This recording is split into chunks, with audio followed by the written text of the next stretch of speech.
Bonjour à tous, on se retrouve ce samedi sur la piste de Deauville pour une nouvelle émission Quintet Flash et un Quintet Plus qui va se disputer dans le prix de Jumièges. C'est un handicap réservé aux chevaux âgés de 3 ans et plus, mais pas un seul 3 ans au départ, que des chevaux d'âge finalement. Les 3 ans ont décliné la lutte ici dans cette épreuve. En tout cas, les 16 partants au départ vont s'affronter sur la distance de 1900 mètres et ils vont évoluer sur la piste en sable fibré de Deauville. Voilà, un lot assez intéressant avec des éléments qu'on connaît quand même pas mal à ce niveau de la compétition. Moi, je pense qu'on peut s'appuyer sur une course référence qui s'est disputée le 30 juillet dernier, justement sur ce parcours. Mais on va voir tout ça avec mon analyse.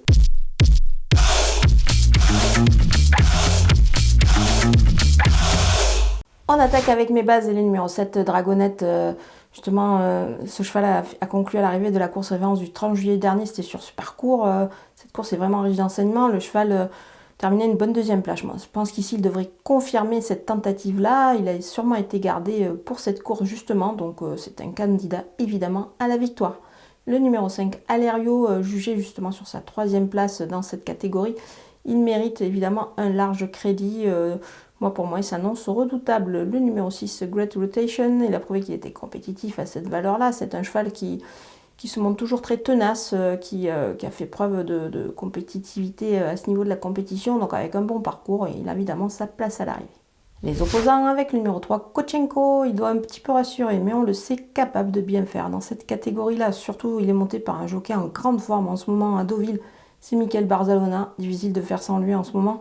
Donc voilà, c'est pour cette raison que je m'en méfie fortement également. Le numéro 4, Exciting, je le préfère certes sur distance peut-être un petit peu plus courte, mais attention, on va le reprendre sur sa dernière sortie où ça s'est pas très bien passé pour lui. Bon, je pense qu'il est capable de conclure à l'arrivée. Le numéro 1, Uzel, sa rentrée est plutôt intéressante dans un lot similaire. Moi j'ai bien aimé, ça fait une course quand même. Le cheval a dû progresser là-dessus, donc pour moi il s'annonce quand même assez compétitif. Le numéro 8, Full Précieux, il a terminé deuxième de la deuxième épreuve, justement le dernier coup. Voilà, maintenant sur sa lancée, je pense qu'il est capable de venir accrocher une belle place. Il en a là tout à fait les moyens à l'issue d'un bon parcours. Mon coup de poker, c'est le numéro 16 de Lettice Marvel. C'est un cheval qu'on connaît bien évidemment à ce niveau de la compétition. Il est toujours aussi fringant à 8 ans ce cheval-là. Il peut encore bien faire dans cette catégorie-là, malgré la pénalisation au poids subi lors de son succès justement sur ce tracé. C'était dans une deuxième épreuve. Moi, je m'en méfie fortement. C'est un cheval qui est capable de réaliser de belles choses. Les outsiders avec le numéro 10, le petit Prince Adi, on le connaît bien ce cheval à ce poids-là, il a sa chance évidemment pour une place. Maintenant il revient sur une distance un petit peu plus courte, mais bon ça ne devrait pas être un souci, donc il est capable, pourquoi pas, accrocher une place. Le numéro 13, Autumn Pride, 3 kg de plus sur sa victoire, c'était dans un Quintet Plus à la test dernièrement. Le cheval, on va voir s'il peut confirmer à ce niveau-là, mais pourquoi pas, sur la forme. Il peut surfer sur cette forme justement. Le numéro 9, Ancto, pas mal de derniers coups dans la course référence justement du 10 juillet.